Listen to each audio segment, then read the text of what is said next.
ഇന്ന് full moon ആണ്. And full moon ഒരു പവർഫുൾ ടൈം ആണ് മാനിഫെസ്റ്റേഷൻസിന് വേണ്ടിയിട്ട്. അത് മാത്രമല്ല, പുതിയ എനർജി യൂഷ്വലി ഫുൾ മൂണിന്റെ സമയത്താണ് വരിക. ആൻഡ് നമ്മളുടെ ലൈഫിൽ ചില വലിയ ഷിഫ്റ്റ്സ് ഉണ്ടാവുന്നത് ഈ സമയത്താണ്. അപ്പോൾ എന്താണ് നിങ്ങൾക്ക് വേണ്ടിയിട്ട് ഇവിടെ മെസ്സേജ് വരണമെന്ന് നമ്മൾക്ക് നോക്കാം. യൂണിവേഴ്സ് എന്താണ് full moon message, full moon energy എന്താ കൊണ്ടുവരാൻ പോണതെന്ന് നമ്മൾക്ക് നോക്കാം. അപ്പോൾ ഇവിടെ മെസ്സേജ് പറയണത് എന്താ വെച്ചാൽ ഹോൾഡ് യുവർ വിഷൻ എന്നാണ്. അപ്പൊ നിങ്ങളുടെ ഇടയ്ക്ക് ചിലവര് ഓൾറെഡി ഗിവ് അപ്പ് ചെയ്യാൻ തുടങ്ങിയിരിക്കണു. നിങ്ങളുടെ മനസ്സിൽ ഒരു പ്ലാൻ ഉണ്ട്, ഒരു മാനിഫെസ്റ്റേഷൻ ഉണ്ട്, നിങ്ങൾ എന്തോ മാനിഫെസ്റ്റ് ചെയ്യാൻ നോക്കുന്നുണ്ട്. പക്ഷെ അതിൽ നിങ്ങൾക്ക്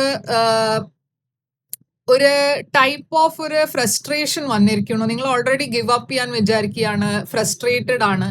അപ്പൊ യൂണിവേഴ്സ് ഇവിടെ ഒരു മെസ്സേജ് തരാൻ നോക്കുന്നത് എന്താ വെച്ചാൽ നിങ്ങളുടെ വിഷനെ ഹോൾഡ് ചെയ്യുക. നിങ്ങൾക്ക് എന്താ വേണ്ട വെച്ചാ അത് വരും, പക്ഷെ അതിന് ചിലപ്പോൾ കുറച്ച് സമയം എടുക്കും.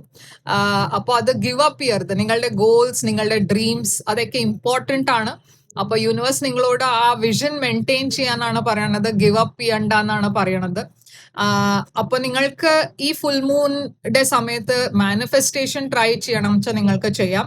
ഒരു പാത്രത്തിൽ ഒരു ചെറിയൊരു വാട്ടിയില് വെള്ളം ഇട്ടിട്ട് രാത്രി ഉറങ്ങണ മുമ്പേ നിങ്ങൾക്ക് നിങ്ങളുടെ മാനിഫെസ്റ്റേഷൻസ് അതിൽ വെള്ളത്തിലേക്ക് പറയാം. ഓക്കെ, ലൈക്ക് കപ്പിനെ അടുത്ത് വെച്ചിട്ട് നിങ്ങൾക്ക് എന്താ വേണ്ട വെച്ചാൽ മാനിഫെസ്റ്റ് എന്താ ചെയ്യേണ്ട വെച്ചാൽ അത് നിങ്ങൾ പറയാ. ആൻഡ് അത് പറഞ്ഞു കഴിഞ്ഞിട്ട് പ്രേ ചെയ്തിട്ട് ആ കപ്പ് നിങ്ങൾക്ക് നിങ്ങളുടെ ബെഡ് സ്റ്റാൻഡിന്റെ അടുത്ത് വെക്കാം. നെക്സ്റ്റ് ഡേ രാവിലെ ആ വെള്ളം നിങ്ങൾക്ക് പ്ലാന്റ്സിൽ ട്രീയിൽ നിങ്ങൾക്ക് അത് ഒഴിച്ചിട്ട് മാനിഫെസ്റ്റേഷൻസിനെ റിലീസ് ചെയ്യാം. ഇതൊരു നല്ല ടെക്നീക്കാണ് മാനിഫെസ്റ്റ് ചെയ്യാൻ വേണ്ടിയിട്ട്. നിങ്ങൾക്ക് അത് ട്രൈ ചെയ്യാം ഇന്ന്. അപ്പോൾ നിങ്ങൾ ഇത് ട്രൈ ചെയ്തോ ഇല്ലയെന്ന് കമന്റ്സിൽ എഴുതാം. ഇല്ലച്ചാ ഐ മാനിഫെസ്റ്റിന് എഴുതാം. ലൈക്ക്, ഷെയർ, സബ്സ്ക്രൈബ് ചെയ്യാൻ മറക്കരുത്. ഞാൻ തിരിച്ചു വരും വേറൊരു റീഡിംഗ് കൊണ്ടുവന്ന്. അതുവരെ ടേക്ക് കെയർ.